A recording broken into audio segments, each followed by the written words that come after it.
solución es medicina, un programa para dar a conocer lo que a usted le interesa en temas de salud, con la conducción del Dr. Javier Ávila y la doctora Eva Perusquía.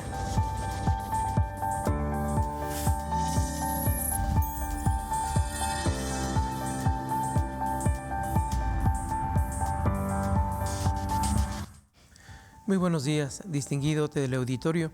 Bienvenidos sean a su programa Soluciones Medicina. Los saluda su servidor, Dr. Javier Ávila Morales, y como todas las mañanas de jueves, estamos aquí con ustedes para tratar temas afines al área de la salud. Les recuerdo a ustedes nuestros números de contacto: 442-344-1404 para WhatsApp, en Facebook TV UAQ, en YouTube TV UAQ en vivo, y también en el 442-192-1200, extensión 37120, para poder dejar mensajes de texto en vivo.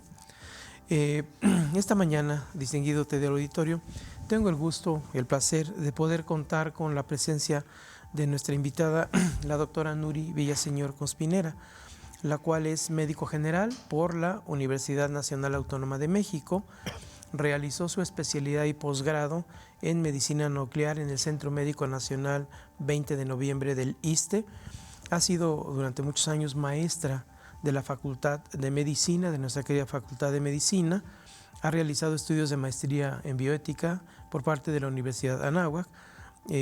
También diplomados en tanatología de una manera muy frecuente. Ha sido conferencista en muchos foros. Ha publicado un buen número de artículos vinculados con la bioética, con la tanatología ahora, y también dentro de la Facultad de Medicina es profesora e investigadora. Nuri, bienvenida. Como siempre, es un placer contar con tu presencia. Gracias, Javier. Y agradecemos infinitamente tu disposición para estar con nosotros. Muchas gracias, Javier. Buenos días a todos. Muy bien, Nuri. Que tengan buen día. Recientemente, justamente para el ingreso de este capítulo Querétaro de la Sociedad Nacional de Bioética, existe siempre un protocolo para poder formar parte e ingresar. Me parece que uno de los temas más importantes y un poco, no puedo decir olvidado, pero que sí nos cuesta trabajo abordar y a lo mejor no le queremos dar la cabida como tal, es el tema de miedo a la muerte. Justamente fue tu conferencia magistral de ingreso a la Academia de Bioética capítulo Querétaro. Y justamente considerando la trascendencia del tema en enfermedades en el área de la salud, particularmente en enfermedades terminales, enfermedades neurodegenerativas de pronóstico muy reservado, es que consideramos que era importante que nos platicaras, y sobre todo a nuestra distinguida audiencia, de este tema tan importante. Miedo a la muerte. ¿Cómo lo podemos abordar, Nuri? Porque me parece que es un tema complicado, bastante complejo, ¿no? Sí, por un lado lo podemos ver, por supuesto, desde el punto de vista médico, pero yo me salí un poquito del punto de vista médico, aunque soy médico, precisamente por aterrizarlo y por poderlo ver desde el punto de vista, de alguna manera, de los pacientes y desde el punto de vista de nosotros como sociedad. Entonces, dentro de este miedo a la muerte, y de acuerdo con cómo lo trata Jiménez, que fue uno de los autores en los que me basé, lo basa desde la sociología, por ejemplo. Resulta que hay un evento muy importante que está sucediendo en nuestra sociedad que se llama el hiperindividualismo. Entonces, ya de por sí éramos individualistas, pero ahora somos hiperindividualistas. ¿Qué significa eso? Significa que la persona, digamos, cool, por decirlo de este modo, digamos, una persona que está dentro de lo nuevo de esta sociedad, primero es una persona egoísta, es una persona poco ligada a los demás, y sobre todo muy ligada a lo que sería todo lo de computación, teléfonos y todo lo demás. La tecnología. Todo lo de tecnología, pero no solo eso, sino que somos una sociedad, esta persona hiperindividualista es una sociedad con miedo a muchas cosas. Entre esas, miedo a muchas cosas, y es un miedo que tenemos en parte porque estamos demasiado informados. Y, por ejemplo, y lo pongo entre paréntesis nada más como ejemplo, la cibercondria, en donde todos como médicos hemos visto pacientes que llegan con el diagnóstico, con el pronóstico, con el tratamiento a vernos y nos dicen, ¿sabes qué? Que es que yo, de acuerdo a mis síntomas y por lo que me dijo Google, tengo esto y según esto se debe tratar así y así y así. Esa información, que podría ser muy útil si la tomamos con nuestras reservas y la usamos exclusivamente para saber por dónde, pero dejamos que alguien nos la explique, es quizá buena, pero no cuando nos causa miedo. Y entonces también tenemos miedo, y estamos viéndolo, a perder la salud, que es uno de nuestros principales miedos, y por supuesto a perder la vida. Dentro de la pérdida de salud, entonces, y lo vemos, hay que seguir una dieta, hay que hacer ejercicio, hay que hacer esto, hay que hacer lo otro. Esa es otra de las cuestiones. Y otra de las cuestiones, obviamente, dentro de esta pérdida de la salud y por lo tanto pérdida de la vida, tiene que ver un poco con los antecedentes. El siglo XX, que fue el siglo tecnológico, que fue el siglo donde la ciencia de alguna manera nos prometió casi que íbamos a ser eternos y que íbamos a poder vivir toda la vida, bueno, muchísimos años, que íbamos a ser así como Matusalén, digamos, ¿no? Entonces, sí, de acuerdo que toda esa tecnología, todos esos avances han sido magníficos y hemos llegado a tener una media de vida, una expectativa de vida de 80 años, más o menos, un poquito más, un poquito menos, dependiendo de la sociedad en la que vivamos. Pero eso mismo ha hecho que muchas enfermedades que antes no se tomaban en cuenta se tengan que tomar en cuenta. Los viejos, obviamente, vamos a ser más propensos a cáncer y a otro tipo de enfermedades degenerativas. Igualmente en el siglo XX, a finales sobre todo del siglo XX, pero desde mediados, se dio una situación que se llama viejismo. El viejismo como proceso, ¿qué es lo que sucede?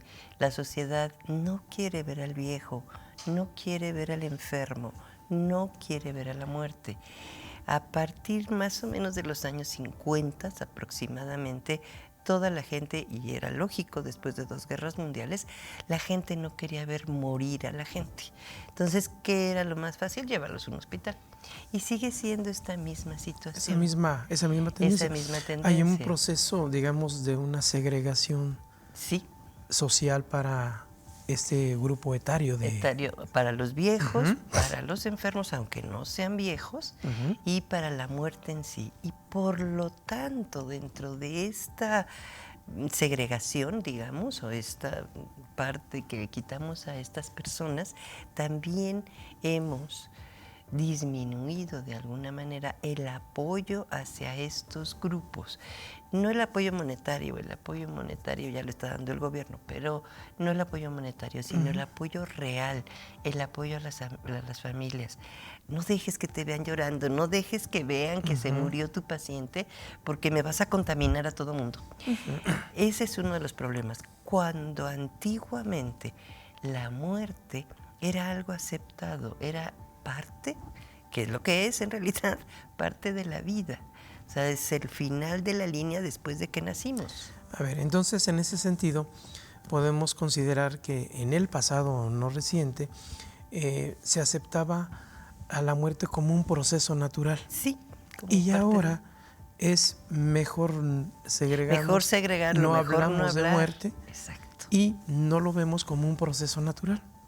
Y al no verlo como un proceso natural, siempre le hemos tenido miedo a la muerte, desde siempre, en el Génesis, en donde ustedes quieran leerlo, de la literatura antigua y moderna, digamos, siempre el miedo a la muerte ha estado y siempre estará. Nadie queremos morirnos, por supuesto que no. En parte y en buena medida, le tenemos mucho miedo al proceso de muerte, un proceso que no sea con dignidad, que la muerte nunca es digna, quiero aclarar, porque ese es un error. No existe la muerte digna, existe el proceso de muerte con dignidad. Es que es otra cosa. Pero independientemente de la dignidad o no, ya ni eso se está tomando en cuenta actualmente, que es grave, porque es algo completamente inherente y con el que casi todos nosotros nos llenamos la boca. O sea, la dignidad es inherente al ser humano y tenemos que respetarla. Y en muchas ocasiones ni siquiera tenemos idea de lo que es la dignidad. Que ahí viene también la otra parte, que es la filosófica. Pero bueno, decíamos, tenemos miedo a la muerte. Siempre, todos hemos tenido miedo a la muerte. Pero además teníamos otra ventaja con los antiguos. Por un lado, la muerte era acompañada por todos, por el pueblo, por la misma familia, pero también por los vecinos, por el pueblo, por los amigos. Todo el mundo estaba cuando la gente fallecía. E incluso aquí en México, por ejemplo, era común que se les pagara a las plañideras. No para otra cosa, sino para que fueran a llorar y a sufrir por el muerto, si es que la familia no quería demostrarlo mucho. Pero eso funcionaba, y funcionaba otra cosa. El creer en un Dios, en el que sea, era más fácil. ¿Por qué era más fácil? Porque entonces no es mi responsabilidad, es responsabilidad de aquel. Entonces es responsabilidad de Dios. Dios quiso, de hecho, muchas frases hechas están de esa manera, ¿no? Dios así lo quiso, es que Dios es muy bueno y por eso trajo la muerte rápido, cosas por ese estilo, ¿no? Entre menos creyentes somos, la muerte nos causa más miedo y nos causa mucho más trastorno en términos generales, porque tampoco tenemos a quién ofrecerla ni por qué ofrecerla. Sí, en ese sentido me parece que, tocando ese punto que me parece que es muy fino y es muy importante, normalmente en la normalidad, válgase la expresión, en nuestro pensamiento en este sentido, cuando se viene el proceso de muerte como tal, muchas veces se establece un fenómeno compensatorio emocional en el cual lo otorgamos como un sacrificio. En muchas ocasiones.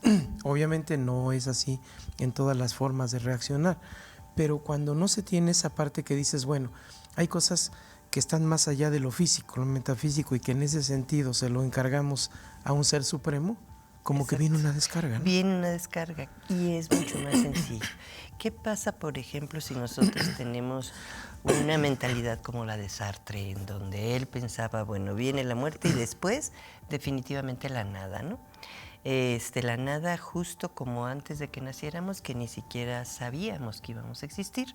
Bueno, pues aquí también nos morimos y ya no quedó absolutamente nada de mi persona como tal, y eso es un problema grave para todos dentro de este miedo, y que además este miedo lo vamos acrecentando y acrecentando precisamente porque lo vamos guardando. O sea, no lo hablamos, no lo comentamos con la familia, de decirle, oye, ¿sabes qué? Que yo quiero hacer el documento de voluntad anticipada porque no quiero que me hagan reanimación cardiopulmonar si es que tengo 70 años y caigo en paro. Que me dejen en paz buenamente. Pero no somos capaces, o sea, nos cuesta trabajo. Ahí habría que preguntarle a los notarios qué porcentaje tienen de solicitud de documentos de voluntad anticipada. No lo sé, no tengo el dato. Incluso reforzando un poquito este tema que tú mencionas, en nuestra familia en muchas ocasiones cuando alguien dice, bueno, es que ahora que me muera voy a hacer, todo el mundo pone una barrera, no, ahorita no hablemos de eso, no hablemos de eso. Falta mucho tiempo, no te preocupes, entonces ¿para qué hablamos de temas tristes? Y no es cierto. A lo mejor yo quiero que en mi funeral me toquen, no sé, que venga la banda y me toque lo que sea, ¿no?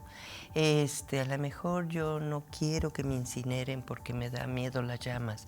O no quiero, que sería lo contrario, no quiero que me entierren porque no quiero que me coman los gusanos, aunque la palabra cadáver signifique tal cual eso. Pero no quiero que me entierren porque van a comer los gusanos. O a lo mejor quiero otra cosa, a lo mejor la nueva idea, por ejemplo, de hacer un capullo debajo de un árbol y ponerme debajo de un árbol y que el árbol crezca gracias a mí o gracias a que yo me voy deshaciendo. ¿Por qué no? Entonces, esas cosas las tenemos que hablar en familia. O sea, la familia tiene que saber qué es lo que yo quiero en mi proceso de muerte y en mi muerte. Sin hacer promesas vanas y sin hacer promesas imposibles de cumplir, pero sí tratando de entender al otro y tratando de decir, bueno, si nos morimos como familia va a pasar esto y esto y esto. ¿Qué otra cosa sucede? Además de que no nos preparamos por ese lado de hablarlo con el otro, tampoco lo pensamos en el sentido de prepararme para la muerte. Pero así como de alguna manera toda nuestra sociedad ha ayudado a que el miedo a la muerte sea tan grande que se convierta de alguna manera en pánico hacia la muerte, tanto que no lo queremos ver por ninguna parte. Bueno, han salido algunas cosas dentro de esta misma sociedad, unas maneras un poquito diferentes de pensamiento que ayudan, no digo que resuelvan, porque nada lo va a resolver solo. Si yo no quiero resolverlo, no hay manera de resolverlo. Tengo que poner de mi parte, pero, por ejemplo, ¿qué ha salido? Ha salido la gerontología, que se me hace importantísima para tratar a los viejos y para que los viejos vivan su vida de la mejor manera posible el tiempo que tengan. Eso por un lado, y la psicogerontología también, que entiende o trata de entender un poquito más la psicología y la manera de pensar del viejo. O sea, y lo primero que nos dicen los psicogerontólogos, por ejemplo, es no dejes solo al viejo, no dejes que el viejo se consuma no haciendo nada. Nada, claro. Nuri, en ese sentido, una pregunta en tu criterio. Si nosotros nos referimos a estas áreas de trabajo, particularmente en Europa, sobre todo en España, el concepto de viejo lo tienen perfectamente definido y no tiene un contexto peyorativo o discriminatorio. No. Pero nosotros aquí en nuestro país, si tratamos de esta forma, inmediatamente somos señalados. Sí. ¿Qué opinas tú de esto? Inmediatamente somos señalados y, como les decía, segregados. Estamos siguiendo el mismo modelo gringo al final.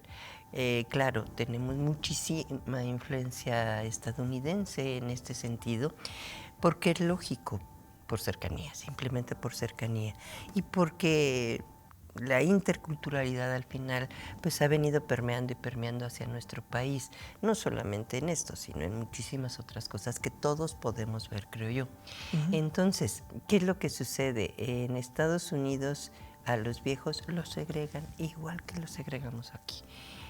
Tendríamos que volver a las bases, tendríamos que volver a los indígenas, en donde el más sabio de los sabios no es el que más estudió y el que tiene un doctorado, que muchas veces no demuestra ese conocimiento, sino el viejo. El viejo precisamente por ser viejo. O sea, eres viejo, tienes muchísima experiencia, tienes toda una vida intentando, fracasando, cayéndote, levantándote y demás. Y entonces eres sabio.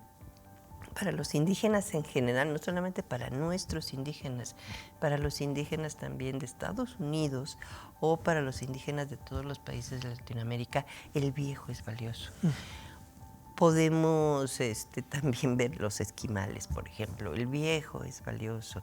Si ustedes leen El país de las sombras largas, nos podemos dar cuenta de que el viejo es valioso. Y el viejo mismo sabe que es valioso hasta cierto punto y después desaparece.